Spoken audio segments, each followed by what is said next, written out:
চাঁপাইনবাবগঞ্জ সীমান্তে তখন কঠিন পরিস্থিতি।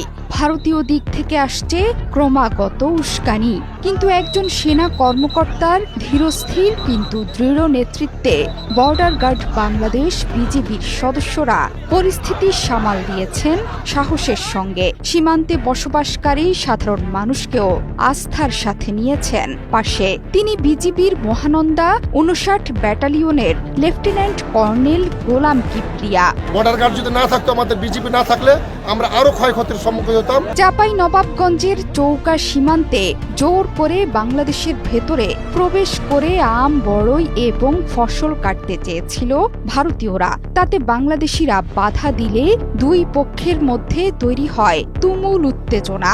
এমনকি ওপার থেকে গোলা, ককটেল এবং টিয়ার গ্যাস ছোড়ে বিএসএফ। তবে পুরো পরিস্থিতিতে বাংলাদেশের জনগণের সাথে কাঁধে কাঁধ মিলিয়ে সামাল দিয়েছেন বাংলাদেশের সীমান্তরক্ষী বাহিনী বিজিবির সৈন্যরা। আর ঠান্ডা মাথায় জনগণ এবং সৈন্যদের নেতৃত্ব দিয়ে পুরো পরিস্থিতি নিয়ন্ত্রণে আনেন মহানন্দা ৫৯ বিজিবি ব্যাটালিয়নের লেফটেন্যান্ট কর্নেল গোলাম কিবরিয়া। পতাকা বৈঠকে নিজেদের কর্মকাণ্ডের জন্য বিজিবির কাছে ক্ষমা চাইতেও বাধ্য হয় বিএসএফ সদস্যরা। অধিনায়ক গোলাম কিবরিয়ার সফল নেতৃত্বে সীমান্ত এলাকায় সাহসী ভূমিকায় জনগণ। ঘটনার দিন বিকেলে সীমান্তের শূন্য রেখায় অধিনায়ক পর্যায়ে অনুষ্ঠিত হয় পতাকা বৈঠক। এ সময় উত্তেজনা, গাছ ও ফসল কাটার বিষয় নিয়ে ক্ষমার সঙ্গে দুঃখ প্রকাশ করেছে ভারতীয় সীমান্তরক্ষী বাহিনী বিএসএফ। পুরো বিষয়টি সামাল দিয়ে গোলাম কিবরিয়া জানান, চৌকা কিরণগঞ্জ সীমান্তে দিনভর উত্তেজনা থাকলেও বিকেলের পর পরিস্থিতি নিয়ন্ত্রণে আসে। বর্তমানে কঠোর নজরদারি চলমান আছে ১,২০০ গজ কাঁটাতারের বেড়াবিহীন এই সীমান্ত এলাকা। মাঠে কাজ করা কৃষক বাদে অন্য কাউকেই সেদিকে যেতে দেয়া হচ্ছে না।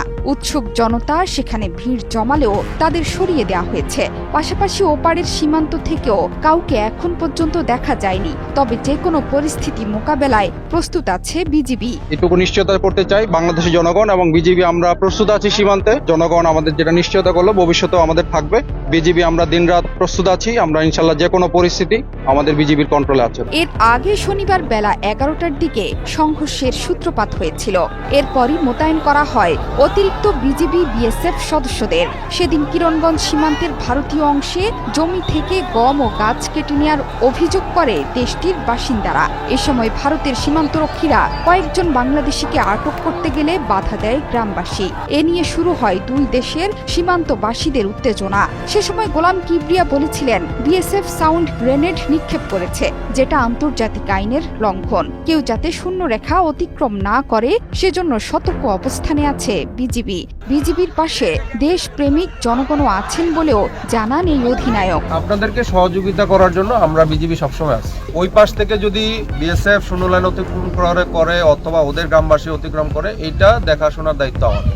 এখন সীমান্ত এলাকা স্বাভাবিক আছে বলে জানিয়েছেন বাংলাদেশের বিজিবি অধিনায়ক। তবে সীমান্তে বাড়তি নজরদারির জন্য মোতায়েন আছে অতিরিক্ত সদস্য। পাশাপাশি এই ঘটনায় ৫৯ বিজিবি অধিনায়কের সংবাদ বিজ্ঞপ্তিতে সীমান্ত এলাকায় না যেতে এবং কৃষক ও স্থানীয় জনসাধারণের ফসলের মাঠ নষ্ট না করার জন্য অনুরোধ জানানো হয়েছে। বাংলাদেশ থেকে যে উৎসুক জনতা ১০,০০০ ১২,০০০ লোক এখানে আপনাদের মাঠে প্রবেশ করে আপনাদের ফসল নষ্ট করতেছে। এই যে আপনি বলছেন প্রচুর ফসল নষ্ট করছে, আপনার ২০,০০০ টাকা ক্ষতি হয়েছে। এই ক্ষতিটা কি ভারতের লোকজন করছে? সুতরাং আপনাদের এই ব্যাপারে সচেতন হইতে হবে। কেউ যেন এই আমাদের কৃষক ভাইদের জমি নষ্ট না করে।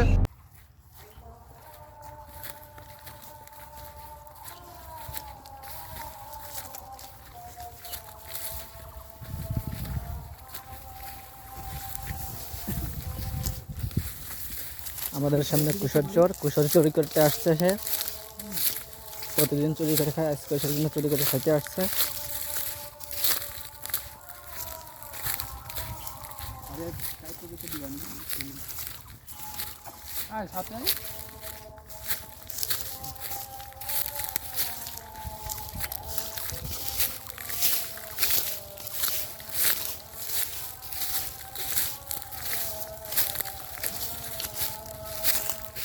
ভিডিও